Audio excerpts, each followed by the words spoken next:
प्रिय दर्शकों नमस्कार। आइए सुनते हैं आज के मुख्य समाचार। नगर राजभाषा कार्यान्वयन समिति राउरकेला की छमाही बैठक आयोजित।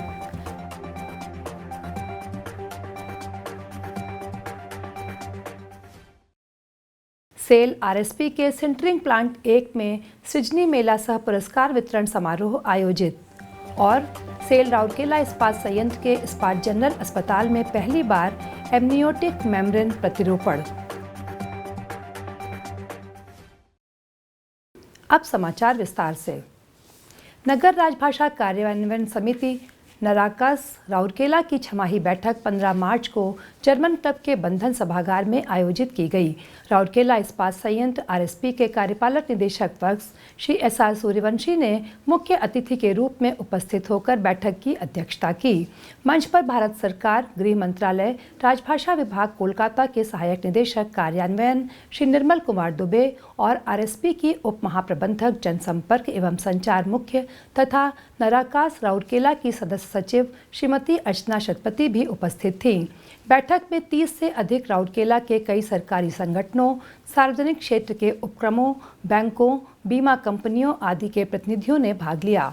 श्री एसआर सूर्यवंशी ने अपने संबोधन में चर्चा सत्र में नराकास सदस्यों की सक्रिय भागीदारी की सराहना की। उन्होंने राजभाषा के प्रचार प्रसार में आरएसपी की गतिविधियों और राजभाषा को आगे बढ़ाने के लिए प्रत्येक सदस्य संगठन के साथ साथ समाज के नैतिक और सामाजिक उत्तरदायित्व पर प्रकाश डाला।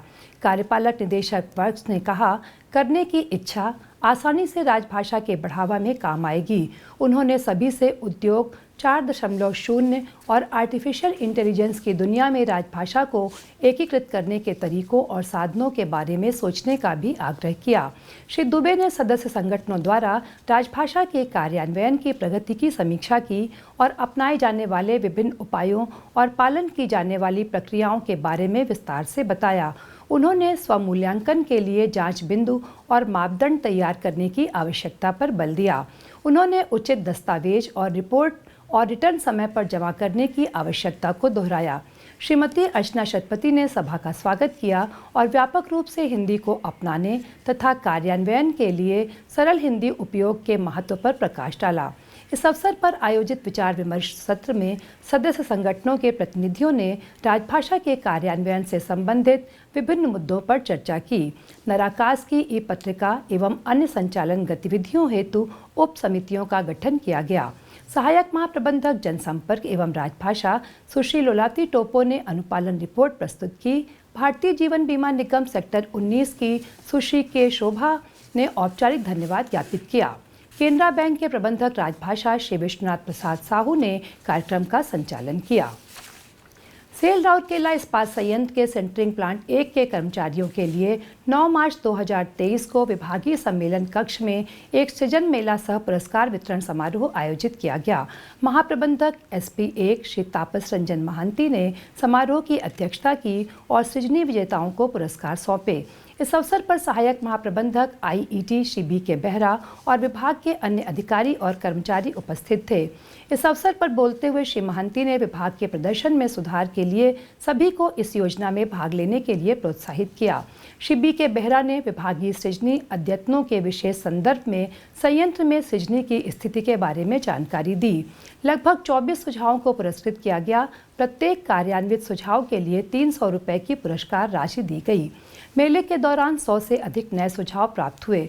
प्रत्येक सुझावकर्ता को प्रतीक उपहार भेंट किया गया।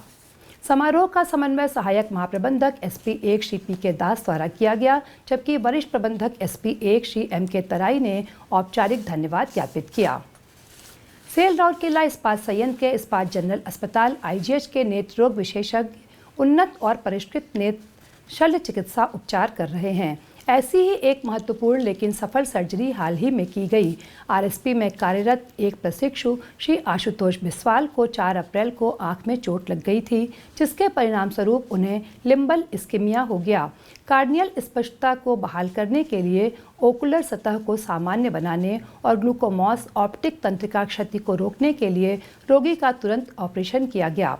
वरिष्ठ सलाहकार चिकित्सा एवं स्वास्थ्य डॉक्टर अनिमा तिग्गा द्वारा अतिरिक्त मुख्य चिकित्सा अधिकारी डॉक्टर आर महंती के मार्गदर्शन और पर्यवेक्षण में एक सफल एमनियोटिक मेम्ब्रेन प्रतिरोपण किया गया। Sister Clara Soreng, sister Namita और तकनीशियन सिबा नाइक ने इस प्रक्रिया में सहायता प्रदान की। मरीज को ठीक होने में 1 माह का समय लगेगा। इससे पहले डॉक्टर तिगा ने गैर हकदार मरीज श्री गुलशन डांगवार का भी इसी तरह का ऑपरेशन किया था। श्री डांगवार की दोनों चोटिल आंखों का शल्य चिकित्सा द्वारा सफल एमनियोटिक मेम्ब्रेन प्रतिरोपण किया गया। रिकवरी रेट भी काफ़ी उत्साहजनक रहा। आईजीएच में पहली बार इस तरह के एमनियोटिक मेम्ब्रेन प्रतिरोपण किए जा रहे हैं। उल्लेखनीय है कि आईजीएच के पास पहले से ही एक नेत्र बैंक है। कॉर्नियल ट्रांसप्लांटेशन के लिए अपेक्षित अनुमति प्राप्त करने के प्रयास जारी हैं, जिससे अस्पताल में कॉर्नियल ट्रांसप्लांट शल्य चिकित्सा करने में भी मदद मिलेगी।